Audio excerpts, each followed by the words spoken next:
हमारी जिंदगी के अंदर एक दिन ऐसा आता है जब हमें लगता है कि हमसे मतलब ऊपर कोई नहीं, आप राजा है दुनिया, मतलब अपनी जिंदगी अपनी मौज, इससे अच्छी जिंदगी किसी की नहीं हो सकती। और एक दिन ऐसा आता है जब लगता है कि सब कुछ मेरे ही साथ हो रहा है, मतलब मेरे साथ ही ऐसा क्यों होता है, मतलब सारे नेगेटिविटी खुद को ही लगता है। तो जब जिसका इमोशनल कोशेंट लो है ना, और जब इंसान ये सोचता है कि यार इससे अच्छी जिंदगी, इससे तो अच्छा मर ही जाओ, जिसका लो होगा ना वो मर ही जाएगा। पेरेंट्स किस इमोशनल कोशेंट किसी का भी कम किया ही नहीं जा सकता, वो बाय बर्थ कम होता है, उसको इंप्रूव किया जा सकता है, उसको इंप्रूव किया जा सकता है। इंप्रूव कैसे किया जा सकता है? जैसे मैंने बताया आपको कि इमोशनल कोशेंट जो है वो sum total of interpersonal intelligence और इंट्रापर्सनल का टोटल है। तो इंटरपर्सनल और इंट्रापर्सनल पे काम करो और आपका इमोशनल कोशेंट हाई हो जाएगा। अब इंटरपर्सनल पे कैसे काम करना है? इंटरपर्सनल का मतलब क्या है? सोसाइटी के साथ इंटरेक्शन, लोगों के साथ इंटरेक्शन। तो वो कैसे इंप्रूव करोगे आप? उस बच्चे को स्टेज हैंडलिंग दी जाए, उस बच्चे को ड्रामा, थिएटर, नाटक, डांस, दूसरी एक्टिविटीज जिसमें पब्लिक एक्टिविटी शामिल हो, यानी ग्रुप एक्टिविटी।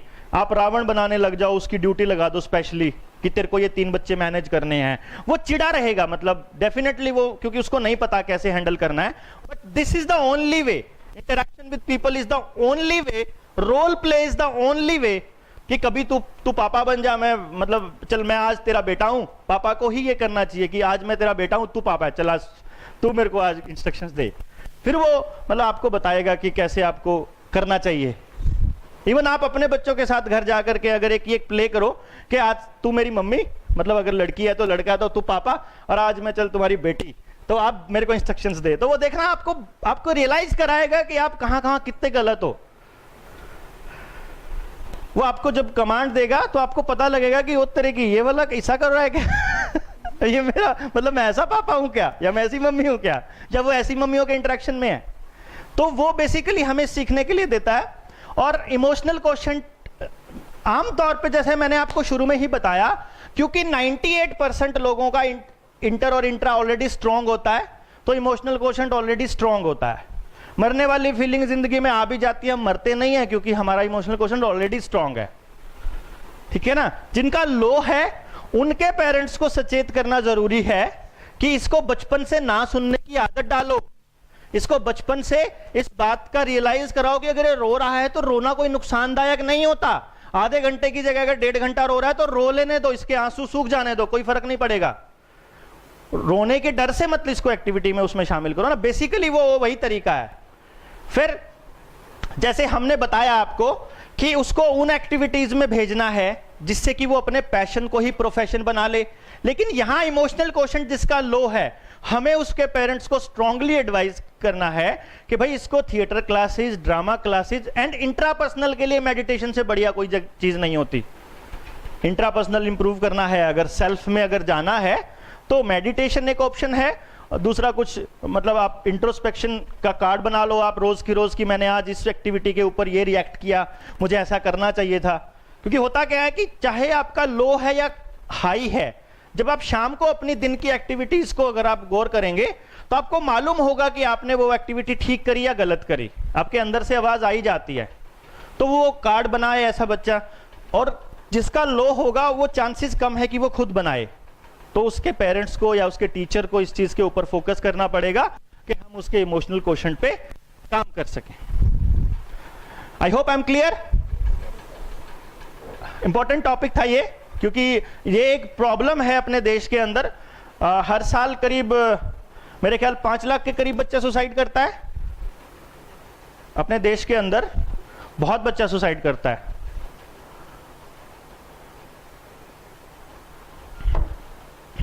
एग्जैक्ट नंबर तो मुझे नहीं मालूम। जब हम साइकोलॉजी में ये देते जी हाँ जी बोलिए, पहले आप बोलिए इसको, इसके नहीं इसके साथ बोलिए, आएगी अभी। इसको ना 1 सेकंड के लिए वेट करना पड़ेगा, ऐसे कर लीजिए और अब 1 सेकंड में आएगी। हाँ बोलिए। हाँ, in the psychology the social question is different from the emotional question. हाँ हाँ because I am studying right now in psychology. हाँ हाँ, In this case, you are taking social quotient in the emotional. Social quotient क्या होता है वो बताइए। Social quotient, how person interact with the others. ठीक है, किस तरीके से सिचुएशन में बिहेव करता है, ठीक है। इन द इमोशनल क्वेश्चन वो किस तरीके से पर्सनली वो लेता है उस चीज़ को। हमने दोनों को एक में कर दिया ना। हाँ जी, हमने इंट्रापर्सन और इंटरपर्सन को हाँ जी। हमने एक ही में कर दिया, इसलिए बोला कि social quotient is a part of emotional quotient. जैसे कुछ लोग स्पिरिचुअल क्वोशंट आता है, तो spiritual quotient is a part of emotional quotient. Spiritual intelligence is a part of intrapersonal intelligence, क्योंकि वो बहुत छोटी है स्पिरिचुअल क्वोशंट उसके, तो इसलिए उसको अलग ब्रांच बनाने की जरूरत नहीं है, वो उसी का पार्ट है, उसी की बदौलत है, उसमें से निकल गया। अब हाथ कह लो इसको, या कह लो कि this index finger is a part of this hand. अब इसको इंडेक्स फिंगर अलग से भी बोल सकते हो और पार्ट ऑफ हैंड भी बोल सकते हो, लाइक दैट। जी मैम प्लीज। सॉल्व हो गया? हाँ प्लीज। मेडिटेशन इंट्रापर्सनल इंटेलिजेंस के लिए बहुत जरूरी है। हाँ जी, so clear. These were 4 innate questions. इनके ऊपर जब अब आपको क्या हो गया कि और थोड़ी क्लैरिटी आई होगी उन बच्चों के बिहेवियर को देख करके। इवन आपके सर्कल में अगर आपके दोस्त का बच्चा कोई ऐसा है, तो एटलीस्ट उनको आप इतना सजेस्ट तो कर ही सकते हो कि कम से कम इतना पता तो लगा लो कि ऐसा क्यों करता है, कि अगर इसका लो है तो अर्ली स्टेज पे पॉसिबिलिटी है कि हम उसको ठीक टाइम पे सही जगह ट्रीट कर लें अच्छे से। Any question ma'am?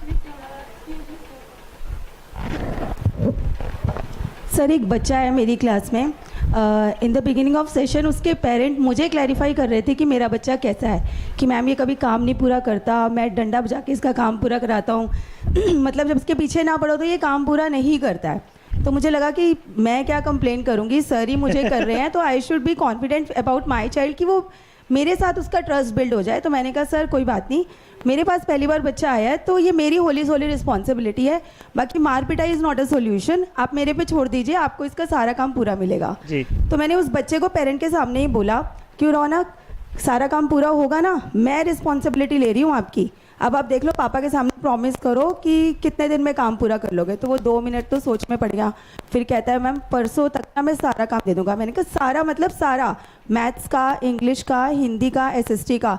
कहता है मैम हो जाएगा। मैंने कहा सर इसे आप कुछ नहीं कहेंगे, मेरे पास छोड़िए, मिडिल क्लास में मेरे पास ये स्टे बैक करेगा 45 मिनट्स और आपको सारा काम मिल जाएगा, लेकिन टिल देन आप इसे कुछ कहेंगे नहीं घर पे, ये होली सोली मेरी रिस्पॉन्सिबिलिटी है। आफ्टर 2 डेज उसका काम पूरा हो गया, यानी हाउ चेक था, मैंने बोला सबका काम पूरा, यस। इतने में साइंस मैम की मुझे कंप्लेंट आई कि मैम इसका काम पूरा नहीं है। I was shocked. तो मैम ने बोला कि I want to talk to his father, ये वो जो भी था। मैंने कहा ठीक है मैम, इसके वापस से मेरी बात हो चुकी है, एक बार मैं बात कर लूँगी। रौनक को मैंने बुलाया, मैंने कहा बेटा क्या हुआ, आप तो कहते सारा काम पूरा है, फिर मुझे साइंस की कंप्लेंट आ गई। कहता है मैम आपने कहा था इंग्लिश का, हिंदी का, साइंस का और मैथ्स का काम पूरा जाना चाहिए, SST नहीं बोला था।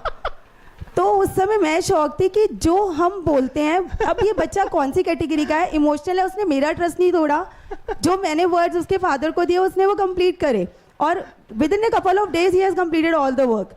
लेकिन मैंने SST नहीं बोला था, he is that much smart also कि SST छोड़ दो बाकी, सॉरी साइंस छोड़ दो बाकी कर लेता हूँ। He may be smart, he may be, देखिए बहुत इंपॉर्टेंट, आपको ना जब आप ऐसे बच्चों से डील करेंगे, आप में से बहुत सारी चीजें समझ आ गई ना आपको, मैम की बात करते ही एकदम से क्लियर हो गया। He was a listener personality. इनके कहने से वो सिर्फ इसलिए कर रहा था बिकॉज इन्होंने उसका नाम ले दिया, रौनक मैं रिस्पॉन्सिबिलिटी ले रही हूँ। इतनी सी बात में वो इनके साथ कनेक्ट हो गया, इतनी सी बात में वो इनके कहने से काम कर लाया। उसका मन बिल्कुल नहीं था, but because he was connected to ma'am, he wants कि मैम खुश हो मेरी बात से, मेरा नाम उन्होंने लिया है जो कि बहुत कम लोग लेते हैं, ठीक। और इतनी सी बात में वो कर लिया। और दूसरा, वो उसकी बेसिक इंस्टिंक्ट है कि वो स्मार्ट नहीं था बिल्कुल भी। मैं आपको बताऊं, स्मार्ट जो बच्चा होगा ना, वो बिल्कुल चारों में से एक का भी नहीं करता। हाँ, उसने क्लिक नहीं किया, उसका दिमाग चलता ही बढ़ता है बेचारा, वो करता ही उतना, बहुत क्लियरली मैंने आपको शुरू में ही बोला, वो बेचारे को सुनता ही उतना है जितना आपके मुंह से निकलता है, उसे आगे पीछे का नहीं नजर आता। हमने तो यहां तक भी बताया था कि अगर आपने टेबल पे चाबी रखने को बोला है कि टेबल पे चाबी रखी है, उसे सोफा भी नजर नहीं आता अगर वो चाबी सोफे पे रखी हो तो। मतलब वो ऐसा नहीं है कि वो आपकी बात मानना नहीं चाहता, ऐसा नहीं है कि वो कम स्मार्ट है, ऐसा नहीं है कि उसको एक्चुअली दिखता ही उतना है। आप क्या कह रहे थे? उस केस में साइंस स्टेशन में ही हूँ। After that he came to me in the last in the diary period, ma'am सारा काम हो गया, because I had made a call to his parents कि इसका फिर से वही कुछ शुरू हो गया 7th क्लास वाला, ये नहीं कर रहा है काम। तो after that he came to me only with the question answer work sir। Notebook में ना तो डायग्राम थे ना ही नोट थे। मैम आपने ही तो कहा था क्वेश्चन आंसर। तो ऐसे मौके पे तो आपको हंसना चाहिए ना कि रियली मैंने ही कहा था भाई, ये तो मैं। इसमें देखो, आप जब अब डील करोगे लिसनर्स को तो आपको लगेगा यार सच्ची में मेरी स्टेटमेंट अधूरी थी, सच्ची में बच्चे को इतना समझ आया, सच्ची में ये करना ऐसा नहीं है कि वो बचना चाह रहा है, वो उसको रियल में ही उतना ही समझ आ रहा है। सो आप भी, मैं एक और बात बताऊं आपको, आप भी ध्यान रखिए, never take a promise from any child. बेटा प्रॉमिस ऐसा बिल्कुल मत लो, कभी मत लो। जो और मैम ने बोला कि आई ट्रस्ट यू वाली बात, जो बात कही थी, मतलब सच में आपकी आंखों में अगर ट्रस्ट है, बेटा आई ट्रस्ट यू, मतलब वो काम नहीं करके लाया, आप एक लाइन लास्ट में बोला आई स्टिल ट्रस्ट यू, वो फिर से नहीं करके लाया, आप फिर एक बार बोल रहे I still trust you. Listeners 85% होते हैं, 85% लोग बार बार भरोसा नहीं तोड़ते।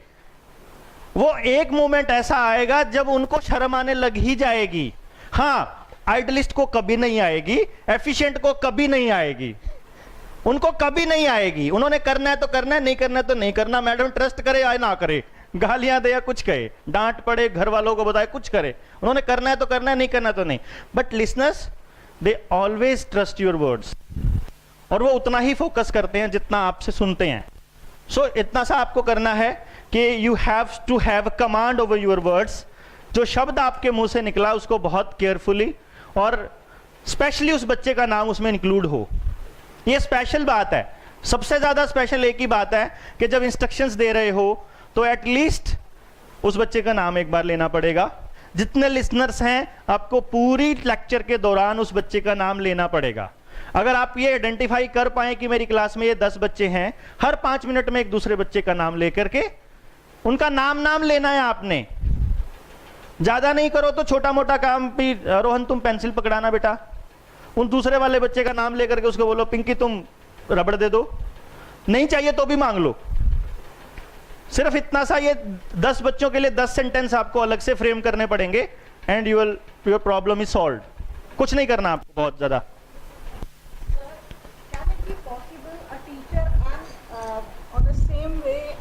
Please. Can it be possible, and might be जब आप कह रहे हैं 85% और population is of listener only, क्या टीचर भी लिसनर हो और बच्चा भी लिसनर हो, तो उस केस में क्या करना चाहिए? 85% टीचर्स भी लिसनर ही होंगे। That's what. तो कैसे करना चाहिए? तो टीचर को समझ आ तो गई।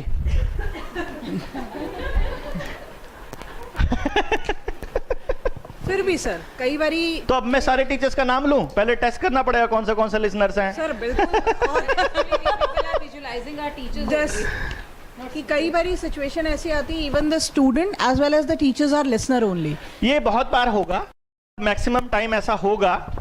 और इसको क्योंकि आप बहुत सारी चीजें देख ही चुके हैं ऑलरेडी अपनी इस ट्रेनिंग के दौरान कि क्या क्या आपके पास कैरेक्टरिस्टिक्स हैं आपके बिहेवियर की जो आपको लिसनर बनाती हैं, तो मेरे ख्याल से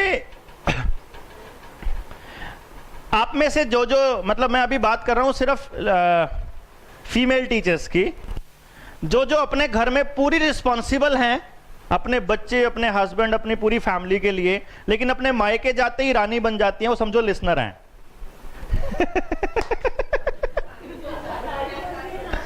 नहीं, हाँ जो हैं, जो दूसरी हैं वो जैसी यहां पर हैं वैसी वहां भी हैं, अदर देन लिसनर्स। वो क्योंकि लिसनर की खासियत क्या है, वो बहुत एक्टिव, बहुत रिस्पॉन्सिबल, इन टाइम, रेगुलर और पंक्चुअल। सिर्फ उस केस में होगा जब वो रिस्पॉन्सिबिलिटी स्लैब के सबसे ऊपर होगा।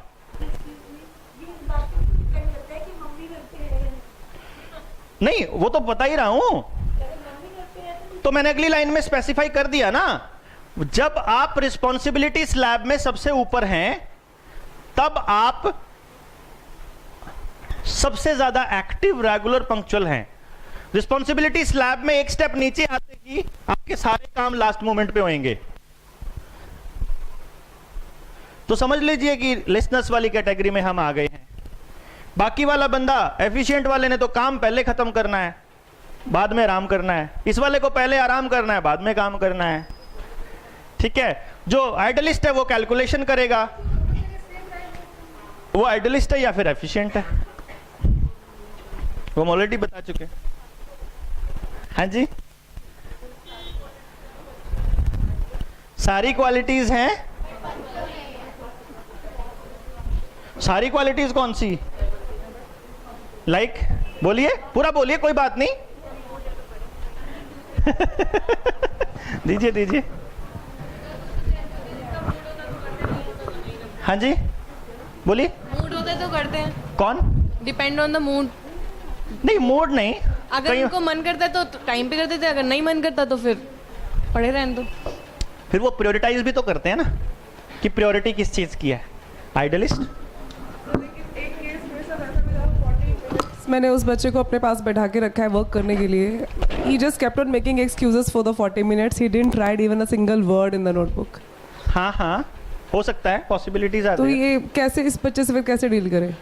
देखिए, आप एक लाइन में उस बच्चे को डिफाइन नहीं कर पा रहे हैं और ना ही कर पाएंगे। आपको उसका पिछला बैकग्राउंड भी दिखाना पड़ेगा, बताना पड़ेगा कब ये प्रॉब्लम शुरू हुई, ये प्रॉब्लम कहाँ तक पहुंची, आपके पास वो कब आया और आपकी स्टेटमेंट्स क्या क्या थी। ये सारी चीजें मिला के उस पूरे के पूरे उसको बनाएगा। और जैसे हम शुरू में ही डिस्कशन कर रहे थे, डॉक्टर इंदर भी साथ में डिस्कस कर रहे थे कि कोई भी आपकी बात को मान ले, उसके लिए one and only one way है, and that is connection. One and only one. आप भी उसी की बात मानते हो जिसके साथ कनेक्टेड हो। जिसके साथ कनेक्टेड हो उसके लिए तो खुद सारा दिन रात काम करने को तैयार हो। जिसके साथ नहीं कनेक्टेड हो उसके लिए चाय बनाने में भी तकलीफ होती है। बहुत सिंपल सी बात है। इसमें कोई इतना बड़ा खेल आपको सोचना ही नहीं है ना। एज अ पर्सन आप भी तो पर्सन ही हो, आप भी तो इंसान ही हो, तो आपका भी तो सोचने का तरीका है कुछ ना कुछ। तो आप उससे सिर्फ, आपको करना कुछ नहीं है, वो बच्चा कैसा ही भी है, लिसनर है, आइडलिस्ट है, एफिशिएंट है या फिर फ्लैशी है, या उसकी कोई सी भी इंटेलिजेंस लो या हाई है, मुझे नहीं लगता इससे कोई फर्क पड़ता है। ये सारी ट्रेनिंग, ये सारा इंटरेक्शन जो आपके साथ हुआ है, मैं समझता हूं इसका केवल एक मतलब मकसद है कि आपने उसको पहचान लिया, आपने ये जान लिया कि ये वाली चीज ये क्यों कर रहा है, आपको ये पता लग गया कि इसको ये बात समझ में आएगी कि नहीं आएगी, आएगी तो कैसे आएगी, और अगर आप उस जगह पर नहीं फिट होते, अगर आप उसको नहीं समझा सकते, उसके लिए आप वो सब नहीं कर सकते, आप कंपैटिबल नहीं हो उसको हेल्प करने की, तो सिंपली लीव इट देयर। आपको इमोशनली उसके लिए पागल होने की जरूरत नहीं है। आपका पता होना ही बहुत है। जब भी मौका लगे, जितना मौका लगे, जो राइट चॉइस है मदद करने की वो कीजिए। अदरवाइज हम क्या कर सकते हैं जब उसके पेरेंट्स उसको समझने के लिए तैयार नहीं है, जब स्कूल का स्टेक होल्डर समझने को तैयार नहीं है। भाई मान लीजिए आपकी हेड ऑफ द डिपार्टमेंट या आप हेड ऑफ द इंस्टीट्यूशन, मान लो आपकी मैनेजमेंट उसको उस तरह से हेल्प करने की पोजीशन में नहीं है, या पोजीशन या उसको नहीं करना, देन लीव इट देयर। जो आपकी ड्यूटी है वो करते रहिए। जो बेस्ट पॉसिबल ड्यूटी आपकी एज ए क्लास में एज ए टीचर है वो आप करिए।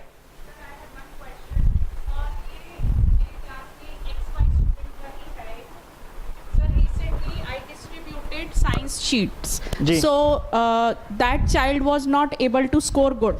The Ji. problem is this: he came to me and said, "Ki ma'am, my father would beat me because his sister was from the same school." So I have idea of that parent.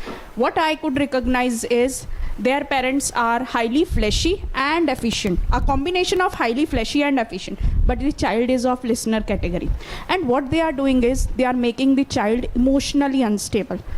The child said, he cried in front of me, and he said, "What should I do?" I said, "Would you like to talk to your father, or would you like me to intervene in this situation?" He said, "No ma'am, he is going to beat me." मैंने कहा okay, I accept your point.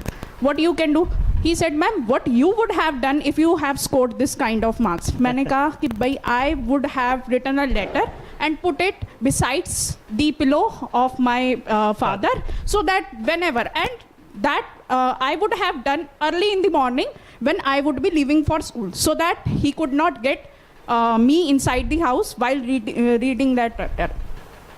After some time he said कि ma'am please मेरे 4 marks बढ़ा दो, मैं at least 20s में आ जाऊँ, so my father would beat me not at that much level. I said 4 marks बढ़ा दो. देन ही स्टार्टेड ब्लेमिंग कि आपने मेरे मार्क्स ज़्यादा काटे हैं. I started laughing. He said why are you laughing, why are you laughing, I am putting a blame on you. मैंने कहा this is so childish, why I should not laugh. And sir, I was just concerned about the child. I have given this advice, but that child, what I thought is that parents are making him emotionally unstable. He told me one thing, that since 4 years we have not smiled at our house. The discipline is so strict. There is a difference between discipline and over authorized parent. They are over authorized. They think it's my property, my child is my property. I know that child has, sir, that child arrived me 5 to 6 times to explain me what situation he will be going through. Although I have advised, but I have advised कि क्योंकि मुझे लग रहा था उस time पे कि कहीं उसकी हो ही ना जाए सच में, तो मैंने उसे बोला कि आप फिर इस तरीके से बताना जब आप हो ही ना, शायद उस टाइम पे पिलो. सर, उसने मुझे क्लियरली कह दिया 4-5 सालों से सिर्फ डिसिप्लिन के चक्कर में हम हंसे भी नहीं हैं. And me and my sister are over controlled. मैं अब आपको एक चीज़ बताऊं कि आई डोंट नो, जैसे आपने जो ये बात बताई है, this is happening in more than 50% houses. क्योंकि ना आप देखिए रिसोर्सेज बहुत कम हो गए हैं.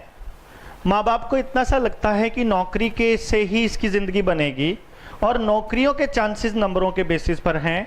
तो every parent is concerned about marks only. उसे इससे ज़्यादा, उनको इससे ज़्यादा कुछ पता ही नहीं है कि ज़िंदगी और भी कुछ होती है. वो औलाद को पालते ही इसलिए है कि ये नौकरी नहीं लगा तो हमारा बुढ़ापा खराब हो जाएगा, फिर हमें कौन संभालेगा अगर यही काबिल, खुद के काबिल नहीं हुए तो वो इतना इनसिक्योर हैं. और इस वजह से ये जो डिसिप्लिन है. नेक्स्ट. हाँ जी sir, I have not taught his sister, but what he told me was shocking, and he was saying against his parent that he would start blaming you and school for the same. हाँ, मुझे मालूम है. ये इस पहले भी हो चुका है. जो जैसे मैं आपको बताऊं, मैंने आपको अभी थोड़ी देर पहले बोला था, एफिशिएंट पर्सनालिटी आपको सुसाइड करने के लिए भी मतलब उकसा देगा, इतना ज्यादा प्रोवोक करेगा कि वो सामने वाले का नुकसान कितना भी कर सकता है. अब जैसे उन्होंने बताया कि पापा जो हैं वो फ्लैशी की वजह से वो अपना टॉर दिखाना चाहते हैं, हमारे बच्चे के इतने नंबर आए, और एफिशिएंट की वजह से वो कंट्रोल करना चाहते हैं. जैसा कि मैम ने बताया, मतलब अगर ये 2 हैं तो दोनों एफिशिएंट होंगे तो भी चलेगा, बोथ. अब देखिए क्या होगा, मैं आपको बताऊं, क्योंकि मैक्सिमम पॉपुलेशन कैसे करती है काम. आपको थोड़ा सा एग्जाम्पल बताएंगे हम. आईएएस कोई बच्चा सेलेक्ट हुआ, कोई बच्चे ने पेपर क्रैक किया बहुत बड़ा, आईआईएम का कोई एग्जाम कर दिया, कैट में 100 परसेंटाइल आ गए, तो आप देखेंगे उनका इंटरव्यू लिखने का दौर होता है. ठीक है, ऐसा ही होता है. अब इंटरव्यू लिखने के दौर होते हैं. इंटरव्यू में क्या होता है कि जो एस्पिरेंट है, जिसने आईएएस क्रैक किया या किसी ने यूपीएससी क्रैक करके कोई बड़े लेवल पे पहुंचा, तो वो बंदा अपनी जिंदगी के संघर्ष बताएगा जो इंटरव्यू लेने आया उसको, कि मैं ऐसे मेहनत करता था, इतने इतने घंटे पढ़ता था, इतना इतना मैंने ऐसे काम किया, मैंने इतने बजे उठ जाता था, इतने बजे सोता था, और मैंने बहुत डिसिप्लिन लाइफ जी. अब जो माँ बाप है ना, जो 85% माँ बाप हैं, वो उनमें से 2-3 वर्ड चूज कर लेते हैं: डिसिप्लिन, पंक्चुअल, 16 घंटे, मेहनत, पढ़ाई. ये 5 वर्ड इनको लेके सारी उम्र अपने बच्चे पे उनका गठरे जो है उनकी बोरी लाद देते हैं. क्योंकि आपको जैसे मैंने बताया, उनको सिर्फ वही वर्ड चाहिए होते हैं ना, सिंपली उनको ये समझ आ गया, इतना समझ आ गया, उनको इससे आगे का कुछ नहीं पता। उनको वो उस जिंदगी को एज अ होल नहीं देख सकते, उनकी मजबूरी है ये। और आप बताइए, अगर आपको बड़े लेवल पे लोगों को समझाना होगा तो उनसे बात किए बिना उनको ये पूरी, आप बता दीजिए एज ए टीचर, आप यहां बैठे हो, आज 15 घंटे हो गए हमें बात करते हुए, तब जाकर के आपको समझ में आना लगा कि वो तरह की ये इसलिए करते हैं। अब समझ में आने लगा धीरे धीरे। सोचो उनको समझाने के लिए हमें कितना मगजमारी करनी पड़ेगी, जो समझने के लिए भी तैयार नहीं। पहला नंबर तो वो समझने के लिए तैयार नहीं, और दूसरा नंबर उनको आधा भी, इतना सा भी नहीं पता जिस टॉपिक पे, जिस साइकोलॉजी और जिस लेवल की साइंस पे हम बात कर रहे हैं, जिस लेवल पे बच्चे को समझने की हम बात कर रहे हैं, उनको उसकी एबीसी भी नहीं पता। तो यू कैन अज्यूम कि आपको मतलब आप सोच सकते हैं कि उन बच्चों के ऊपर कितना बड़ा बोझ है अननेसेसरी का। तो जो माँ बाप इस तरह के आते हैं, मैं आपकी बात अभी करता हूं, पहले ये कंप्लीट कर लूं, फिर मैं भूल जाता हूं, ट्रैक निकल जाता है। तो जो माँ बाप इस तरह के आपकी क्लास में हैं, जो प्रॉब्लमेटिक हो चुके हैं, पेरेंट्स नॉट किड्स, बिकॉज मैं आपको एक बात आज पूरे होशो हवास में कहना चाहूंगा, बच्चा अब आपको समझ आ गया, प्रॉब्लम नहीं है, प्रॉब्लम उसके माँ बाप हैं, प्रॉब्लम आपका स्कूल है, प्रॉब्लम उसका सिस्टम है, प्रॉब्लम उसकी सोसाइटी है कि वो उसको वो नहीं दे रहा जिसके लिए वो पैदा हो। बच्चा परमात्मा ने कंप्लीट 100% प्योर, ऑनेस्ट और 100% कैपेबल पैदा किया है। हम उसको अपाहिज बनाते हैं बेसिकली, अपने सिस्टम में ढालने की बजाय डालने के लिए, अपने जैसा बनाने के लिए। हो सकता है वो हमसे ज्यादा इंटेलिजेंट हो और हम उसको हम अपने जैसा बना रहे हो, duffer. There is a possibility माँ बाप यही कर रहे हो। तो मैं आपको कल का एक किस्सा बताता हूं, कल ही की बात है, परसों की बात है। मैं एक स्कूल के चेयरमैन के साथ बैठा हुआ, और मैं अपने गांव के पास मैंने कुछ गांवों पे मैं काम कर रहा हूं। उसी सिलसिले में प्रैक्टिकली मैं एक ऐसा एजुकेशन सिस्टम तैयार कर रहा हूं जिसमें 100% एम्प्लॉयमेंट पॉसिबल हो, ताकि लोगों को दिखे तो प्रैक्टिकली नजर आए कि हाँ ऐसा पॉसिबल है। जैसे अभी आप कहेंगे तो आपको ये लगेगा यार ऐसा पॉसिबल नहीं है जो आइडियलिस्टिक बातें सर कर रहे हैं, क्योंकि आपके हाथ में कंट्रोल नहीं है। मैं फ्री हूं, फ्री ऑफ कंट्रोल हूं, तो मैं कहीं भी जाके गांव में उस पर काम कर सकता हूं। शहर में पॉसिबिलिटीज ज्यादा हैं उस चीज को इंप्लीमेंट करने की, लेकिन जो चैलेंजेस गांव में हमने फेस करके उनको सॉल्व कर दिया, शहर में तो बड़े आराम से इंप्लीमेंट हो जाएंगे, शहर की दिक्कत नहीं है। तो मैं वहां बैठा चेयरमैन साहब के साथ, मेरे ही गांव के मेरे चाचा लगते हैं, वो वहीं पे बैठे हुए थे। और जो चेयरमैन थे उन्होंने, वो IIT दिल्ली में मेरा एक सेमिनार था, वो उस सेमिनार में मेरे साथ थे। मैं वहाँ मतलब एज ए स्पीकर था, गेस्ट स्पीकर, और वो वहाँ अटेंड करने के लिए आए हुए थे। तो उनको मालूम था कि मैं इसी चीज़ के ऊपर काम करता हूँ, बच्चों के ऊपर। तो चेयरमैन साहब कहने लगे, डॉक्टर साहब एक बार इस बच्चे का देखो आप क्या सीन है। तो उसके फादर ने एक लाइन बोली अपने बच्चे के बारे में। अभी आएगा नेक्स्ट वो स्टेप जो अभी आएगा, अभी 4 पार्ट रहते हैं आपको बताने, उसमें से एक पार्ट था। मैंने ऐसे बोला ऐसे करता है वो, बोला हाँ हाँ, ऐसे भी करता है वो, हाँ हाँ, ऐसे भी करता है वो, हाँ हाँ, ऐसे भी, हाँ। मैं कहा he is not meant for studies, पढ़ने के लिए पैदा ही नहीं हुआ वो। लेकिन नंबर तो ठीक आते हैं, नंबर तो जितने मर्जी ले लो, नंबर तो है ही नहीं, नंबर तो किसी को ले लो। अब आजकल मैं 78% में डिस्ट्रिक्ट करनाल टॉप किया था, आज का 99% भी नहीं होता टॉपर, बराबर आ रहे होते हैं दुनिया जहान के। नंबर क्या है? इसका ये मतलब थोड़ी है वो ज्यादा स्मार्ट पैदा हो गया है, इसका ये मतलब थोड़ी है वो ज्यादा इंटेलिजेंट पैदा हो गया है। That's not true. मार्क्स जो है वो क्राइटेरिया नहीं है, लेकिन मैं अब आपको बता दूं उसको क्या क्या पसंद है।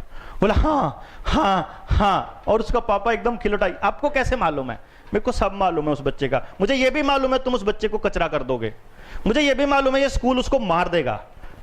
And he was so like, मैंने उसको सिर्फ 5-10 बातें बताई और इतने में ही वो क्या करना चाहिए हमें बताओ please. And he was ready to listen. Otherwise मेरे को चेयरमैन साहब ने क्या बताया, एक बार जींद, एक बार दिल्ली, एक बार सोनीपत, 3 काउंसलर्स के पास मैं भेज चुका हूं इन पेरेंट्स को, कोई इसको जस्टिफाई नहीं कर पाया। एंड नाउ ही सेज कि बताइए डॉक्टर साहब क्या करें हम। And now he is ready to listen. तो उसको मैंने आज शाम का टाइम दिया कि मैं रात को गांव आऊंगा आते हुए दिल्ली से, एंड विल मीट, हम देखते हैं उसके बारे में बात करते हैं। बात क्या है, पेरेंट एक्चुअली चाहते हैं अपने बच्चों की मदद करना, हम लोग उनको उस लेवल पे कन्विंस नहीं कर पा रहे हैं, क्योंकि हमें ही नहीं मालूम एक्चुअली। अगर आप अपने ही बच्चों के बारे में पूछने लग जाओ, आप अपने ही बच्चों के बारे में पता करने लग जाओ, तो यू विल फाइंड कि आप ही अंधेरे में हो खुद के ही बच्चों के बारे में, जो अपने जिनको पैदा किया है। तब आप दूसरों को सजेशंस कैसे दोगे? सिर्फ उस बेसिस पर कि स्कोप किस चीज का है, इसके कितने मार्क्स हैं, ये कहां स्टैंड करता है, लाइक दैट। सो इसलिए उन पेरेंट्स के लिए आपके ऊपर ट्रस्ट होना पहला तो ये बहुत ज़रूरी है कि वो कम से कम इतना भरोसा कर सकें कि वो आपकी कही हुई बात को 100% मान सकें। आपका कॉन्फिडेंस इसमें बहुत मायने रखेगा। Sir, they have tagged the school. Sorry to say, they have tagged the school. And second point, sir, what I knew, because I would be interacting with the parents for the very first time with my clear mind कि मैं उनके बारे में कुछ जानती नहीं हूँ।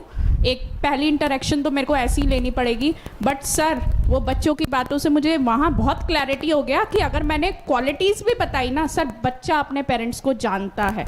अगर मैंने क्वालिटीज़ भी बताई, क्योंकि मैं उसकी काउंसलिंग, अगर आप कर सकते तो आप बहुत पहले कर देते। सर मेरे पास तो अभी आया ना। हाँ, मैं वही कह रहा हूँ ना। और अब वो आ चुका है क्योंकि आप उसके स्कूल के टीचर हो और वो स्कूल के लिए एक इमेज बन चुकी है। मान लीजिए आपके दिमाग में डे 1 मान लो ये इमेज बन जाती कि ये बंदे की मैंने सुननी नहीं है, तब आप अनमने से तरीके से यहां बैठे रहते। एक पॉइंट आता है जब बात करते करते किसी मोमेंट आपको समझ आया कि यार ये वाली बात तो ठीक है इस बंदे की, ये वाली बात पे मैं सहमत नहीं हूं, इस वाली बात पे मैं ठीक है, तो आप उसमें से पॉइंट आउट कर सकते हो ना कि कौन सी माननी है, कौन सी नहीं माननी। स्कूल को टैग कर दिया।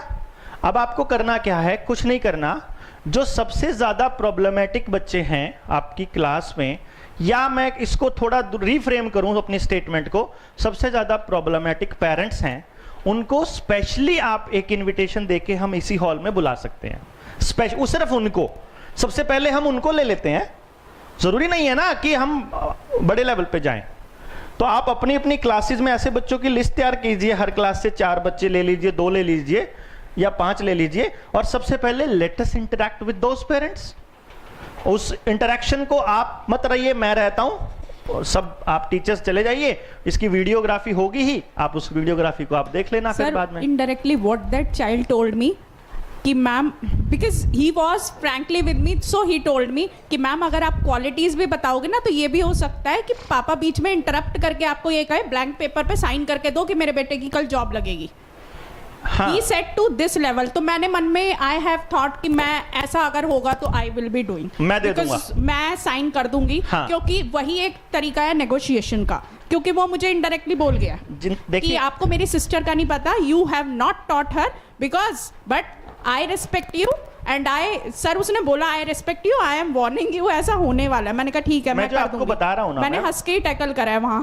मैं आपको बता रहा हूँ, मतलब किसी भी सिचुएशन को फाइनल सिचुएशन मत मानिए, एंड डोंट थिंक कि ये फाइनल सिचुएशन है और यही फाइनल सोल्यूशन है। There is always a better वे।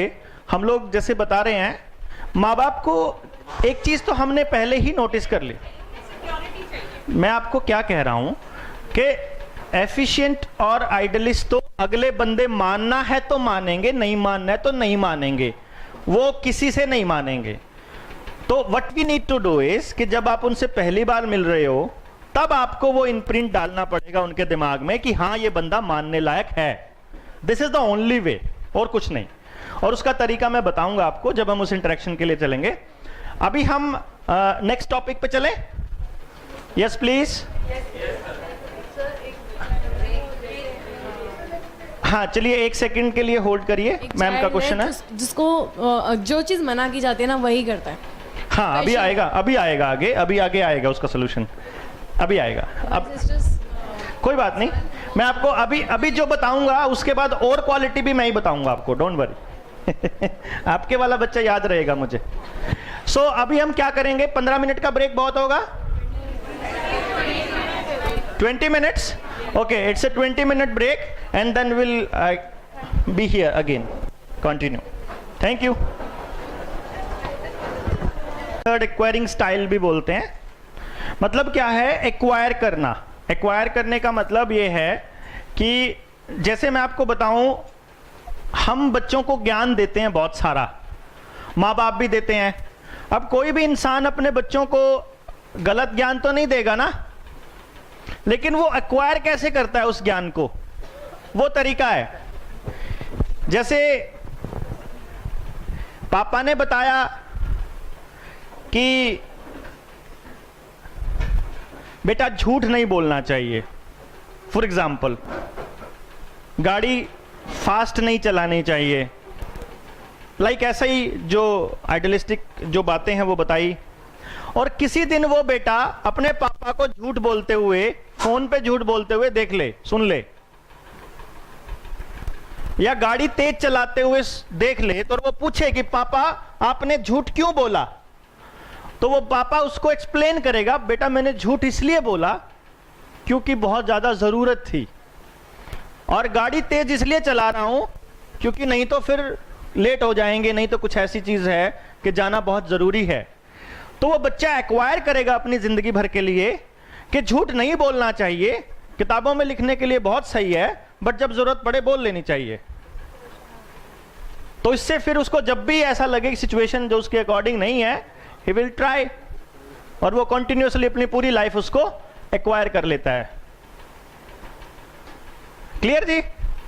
यही बात हमें मेहनत करनी चाहिए, हमें इतना पढ़ना चाहिए, हमें इस तरह से उठना चाहिए, हमें ऐसे सोना चाहिए, हमें ब्रश करनी चाहिए कि नहीं चाहिए, खाना खाने का क्या तरीका होना चाहिए, टेलीविजन कितना देखना चाहिए, मोबाइल पे गेम कितनी खेलनी चाहिए, मोबाइल पे लगा कितनी देर रहना चाहिए, एवरीथिंग दे एक्वायर। उनको कुछ नहीं पता, वो देखते हैं, वो सुनते हैं, और फिर वो जैसे होते हैं उस हिसाब से वो एक्वायर करते हैं, और वो एक्वायरिंग परमानेंट हो जाती है। जैसे मैंने आपको बताया, लिसनर्स जो हैं वो ऐसे लोग होते हैं जिनको मैं क्लियरली ये बात बोल सकता हूं कि वो अपने दिमाग से, अपनी अकल से बहुत ही कम डिसीजन लेते हैं। वो ये सोचकर डिसीजन लेते हैं कि पड़ोसी क्या कर रहा है। आपने चुनाव के अंदर 95% लिसनर्स को ये कहकर वोट डालते हुए देखा होगा कि ज्यादा लोग उधर जा रहे हैं, क्यों वोट खराब करना। वो इसलिए नहीं दे रहे उसको वोट कि उसे अपना मत मानते हैं, वो इसलिए सोचते हैं कि ये वाला काम करना है, वो इसलिए दे रहे हैं क्योंकि ज्यादा लोग उधर हैं। इसका मतलब क्या हुआ कि ज्यादा लोग जिधर होंगे वो गलत हो सकता है, नहीं तो कोई अरस्तु को फांसी थोड़ी चढ़ा देता, नहीं तो कोई यीशु को फांसी थोड़ी चढ़ा पाता, नहीं तो भगत सिंह को थोड़ी अंग्रेज फांसी चढ़ा पाते, अगर ज्यादा लोग डरपोक नहीं होते तो। बाद में समझ में आता ना लोगों को, उस वक्त के उस दौर के लोग, क्योंकि वो आगे का नहीं सोच सकते, क्योंकि वो उतना ही सुनते हैं ना जितना देख रहे हैं। अब आप लोगों में से जो लिसनर्स हैं वो सारा दिन टेलीविजन पे अगर एक ही इंसान को देखते रहेंगे तो उनके दिमाग पे तो वो छा जाएगा, उनको तो सब्जी लाते हुए भी वही नजर आएगा, मोटरसाइकिल पे चलते हुए भी वही नजर आएगा। वो उससे आगे सोच ही नहीं सकते, वो ना ये सोच सकते वो क्या पॉलिसीज बना रहा है, वो ना ये सोच सकते किस तरह के लोग उसके साथ हैं, वो ना ये सोच सकते उसकी भाषा क्या है, ना वो ये सोच सकते कि वो देश के लिए कैसा है, वो कुछ नहीं सोच सकते। वो सिर्फ एक बात सोचते हैं कि ज्यादा लोग इधर हैं, सारा टेलीविजन उनको दिखाता है, सारा व्हाट्सएप उनको दिखा रहा है, सारा फेसबुक उनको दिखा रहा है। So what we need to do is कि लोगों को, अब ये क्या तरीका होता है, लिसनर्स को अपनी बात समझाने का क्या तरीका होता है? सिर्फ एक ही तरीका होता है, एक ही बात को 10 बार, सारी झूठ भी हो बोल दो, लिसनर्स को लगने लग जाएगा कहीं मैं गलत ना हूं, ये सही हो। You need to keep on repeating, and that's why you need to keep on striking the mind of the people, so that कि वो उस तरफ सोचने लग जाएं। और इसीलिए मैंने शुरुआत में एक आपसे सजेशन मांगा था, जिस पे मैं अब पूरा, क्योंकि पूरा सदन बैठा है तो मैं आपसे राय मांगूंगा कि मैंने जिस आंदोलन की बात मैं कर रहा था कि हमने शुरू किया कि हम कम से कम इतनी विजिबिलिटी दिखाने लगे सोसाइटी को कि भाई हम मांग रहे हैं कुछ आपसे ऐसा एजुकेशन सिस्टम। तो मैंने कुछ स्टिकर बनवाए हैं जिसमें हमने लिखा है कि मैं देवेंद्र बल्हारा के साथ हूं और मैं 100% एम्प्लॉयमेंट बेस्ड एजुकेशन सिस्टम की डिमांड करता हूं। तो मैं ये पूछ रहा था आप में से कौन कौन अपनी गाड़ी और बाइक के पीछे लगाने को तैयार हैं? Will you please raise your hand जो तैयार हैं। Thank you very much. I hope कि आप में से सबकी गाड़ी और सबकी बाइक या स्कूटर के पीछे वो पीछे आगे स्टिकर लगा होगा, वो अभी आ जाएगा, आपको मिल जाएगा। वो आपने देखो कुछ नहीं करना, उससे हम कोई देश नहीं बदल रहे। हम क्या कर रहे हैं, हम एक थॉट दे रहे हैं सोसाइटी को कि 100% employment based education system, whosoever is making the policy, जिन तक वो बात जाती है, they will try to think कि लोग ऐसा सोचने लग गए हैं क्या। और अब आपका काम है आपके पेरेंट्स तक ये बात पहुंचाना कि you need to do that.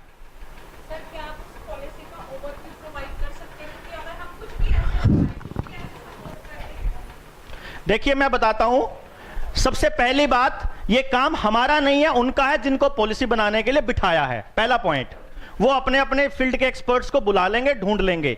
दूसरी बात, जो मैं पूरी दुनिया में घूम रहा हूं, पूरे भारत में घूम रहा हूं पिछले 10 सालों से, घूम घूम के आपके जैसे टीचर्स के साथ मेरा इंटरेक्शन लगातार बहुत ज्यादा हो रहा है।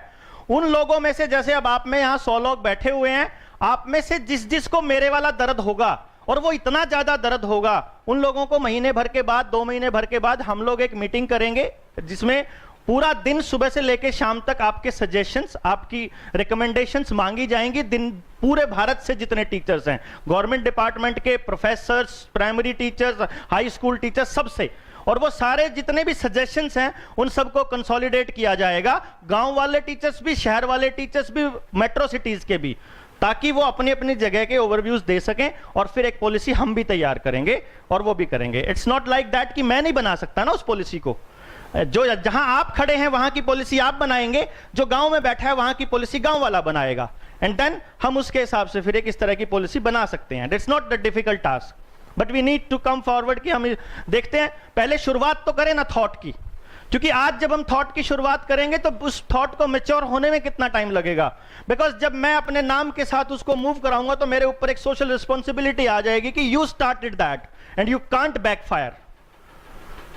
मैं अपना स्टेप पीछे नहीं ले सकता, आपको, हमें आगे ही चलना है, सिंपली बात यही है। तो आपका इतना सही काम है। दूसरी बात, अब हम बात करते हैं यहां वाले पॉइंट की, एक्वायरिंग सेंसिटिविटी की, कि ये काम होना चाहिए या ये चीज मुझे माननी चाहिए, मुझे पढ़ना चाहिए कि नहीं पढ़ना चाहिए, या एनीथिंग लाइक दैट। वो दिमाग में बच्चे के कैसे चढ़ेगी, वो कैसे उसको एक्वायर करेगा, इसके 4 तरीके हैं कि वो कैसे चढ़ता है। और ये आपके बच्चे को, अगर आपको ये मालूम है कि वो चीजों को एक्वायर कैसे करेगा, तो उसके हिसाब से आप उसको मोटिवेट कर सकते हैं। एक्वायरिंग का मतलब एक तरह से किसी काम को करने के लिए उसके दिमाग और दिल में आई हुई मोटिवेशन से भी है कि उस काम को करने के लिए मोटिवेटेड होगा कि नहीं होगा, लाइक दैट।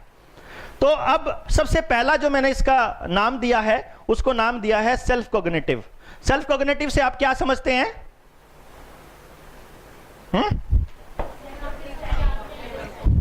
सेल्फ कॉग्निटिव का मतलब है कि किसी काम को करने के लिए अगर मोटिवेशन आएगी तो वो अपने सेल्फ के एक्सपीरियंस से आएगी, अपने तजुर्बे से आएगी। आपने उस बच्चे को बताया, बेटा बाहर नहीं जाना, चोट लग जाएगी। अब वो बच्चा बार बार दरवाजे की तरफ जाएगा, फिर अब नो, फिर वो वापस आ जाएगा। फिर आप जब नहीं होंगे तो चुपके से ऐसे जाके और फिर वापस आके देखेगा, फिर देखेगा नहीं लगी चोट, इसका मतलब मम्मी झूठ बोल रही है, आगे से इसकी बात माननी नहीं। अगर आप बोल रहे हो कि बेटा ये नहीं करना क्योंकि इससे ये हो जाएगा, तो सेल्फ कॉग्निटिव बच्चा उस काम को करके देखेगा कि सच्ची में हो जाएगा कि नहीं हो जाएगा। आप कह रहे हो ये मोमबत्ती है, इससे आग जलती है, गर्म होती है, तो गर्म को भी वो लगा के देखेगा पक्का कि ये गर्म है कि नहीं, whether you are not telling नाइ। तो इसका मतलब क्या हुआ कि जो सेल्फ कॉग्निटिव बच्चा है वो आपकी किसी बात पर कभी भी यकीन नहीं करेगा जब तक कि वो उसको खुद एक्सपीरियंस नहीं कर लेगा। बिल्कुल क्लियर है। तो अगर ये मालूम पड़ जाए आपको कि ये सेल्फ कॉग्निटिव है, या माँ बाप को पता चल जाए कि ये सेल्फ कॉग्निटिव बच्चा है, तो मेरे ख्याल से उसको लेक्चर देना उसी दिन बंद हो जाएगा। लेक्चर देना बंद। इस बच्चे को जितना लेक्चर दिया जाएगा, जितना समझाया जाएगा, सब कुछ वेस्टेज में जाएगा। इसका मतलब सिर्फ रिलेशनशिप ही खराब होगा और कुछ नहीं इसको लेक्चर देने से। क्लियर? जो भी चीज इसको सिखाना चाहते हो वो इसको तजुर्बा देना पड़ेगा। मैं आपको एक एग्जांपल देता हूं। आज से 10 साल पहले के करीब मैं पानीपत के एक स्कूल में सेमिनार कर रहा था पेरेंट्स का। तो वहां पे एक पेरेंट्स ने मेरे पास आए और मुझे कहने लगे कि सर हमें ना, हम दुखी हो गए अपने वाले बच्चे से। मैं कहा क्या हो गया? कहते एक तो जिद करके मोटरसाइकिल ले ली 9वीं क्लास में, 9th में, पूरा 18 का नहीं हुआ है। उस वक्त तक तो ये एक्टिवा स्कूटर 16 साल, अब तो 16 साल में हो जाता है ना गियरलेस स्कूटर का लाइसेंस, तो उसकी तो और भी कम उम्र थी, उस वक्त तो थी भी नहीं है स्कूटर्स वगैरह। तो मुझे कहने लगे कि सर एक तो स्प्लेंडर के पीछे से वो हटा लिया कैरियर, वो पीछे से वो बिल्कुल प्लेन कर ली, पीछे लिखवा लिया जिद्दी गुज्जर, और आगे भी लिखवा लिया जिद्दी गुज्जर। डोंट गो गुज्जर, अगर सुन रहे हो तो ये मत सोचो कि हम लिखवा लिया था उसने, वो was the child of Gujjars, तो क्या दिक्कत है, उन्हें जिद्दी गुज्जर लिखवा लिया। ऊपर से जो उस एरिया के पानीपत का एक जो बड़ा बदमाश है, उन बदमाशों के साथ दोस्ती यारी हो गई। अब 9th का मरियल सा सुक्कड़ सा लड़का गली में निकलता है, जिसके जी चाहता है ऐसे करके गुद्दी पीछे थप्पड़ मारता है और फालतू बकवास करता है, तेरे को पता नहीं है मेरा दोस्त कौन है, तेरी लेल बना दूंगा। तो गली मोहल्ले के बच्चों के ऊपर दादागिरी लग गया करने। कभी कभी तो उनके साथ खुली जीप में गांव गली में चक्कर भी मार गया अगला बंदा, ये दिखाने के लिए कि मेरे दोस्त हैं। मतलब ही वॉज लाइक दैट कि अपन किंग है, अपने को कोई टोकेगा नहीं, पढ़ने का नाम ले दिया तो अपन बर्बाद कर देंगे सब कुछ, लाइक इस तरह से। हमने टेस्ट किया। अब टेस्ट में रिजल्ट क्या निकला मैं आपको बताऊं, क्योंकि जिस चीज के साथ रिजेंबल कर रही है वही चीजें हैं। दोनों पर्सनालिटी एफिशिएंट, 100% सेल्फ कोग्निटिव। अब ये डिवाइड हो सकता है ना किसी बच्चे का, कितने परसेंट कौन सी चीज है, तो सेल्फ कोग्निटिव 100%। अच्छा जी, अब भाई ये दो ही चीजें बहुत हैं इस चीज के लिए। तो मैंने कहा अब हम लेट हो चुके हैं मैडम, अब इसको ये मान चुका है कि इस तरह की जिंदगी जीने में अपना टौर है। क्योंकि एफिशिएंट का क्या है, एफिशिएंट अपनी चलाने के लिए काम कर रहा है, गुंडागर्दी वाले लोगों के साथ साथ चल के उसकी चलने शुरू हो गई। पहले तो उसको बच्चा समझ के कोई भी पीट देता था, अब अगले को कोई नहीं पीट पा रहा। एंड ही इज लाइक, उसने अज्यूम कर लिया कि this is the best life, क्योंकि अपना यहां खूब चल रहा है।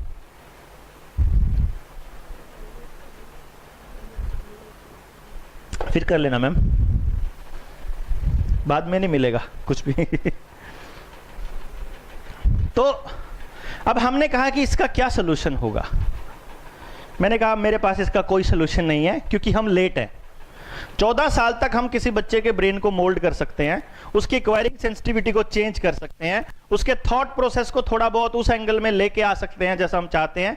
14 के बाद उसकी जो थॉट है वो रिजिडिटी आने लग जाती है उनके अंदर, थॉट्स के अंदर, और वो मान लेता है कि मेरे माँ बाप ऐसे हैं, मेरे घर वाले ऐसे हैं, मेरा स्कूल ऐसा है, मेरे टीचर्स ये हैं, मुझे इनके साथ ऐसे बात करना है, इनके साथ ऐसे बात करना है। और उसके बाद वो ये बात मानना, मतलब नई बात को एक्वायर करना बहुत मुश्किल हो जाता है। आप देखेंगे 9th-10th के बच्चे के, मतलब नई चीज एक्वायर नहीं करता वो, जो उसने एक पाथ चूज कर लिया उसके बाद वो बड़ा मुश्किल हो जाता है।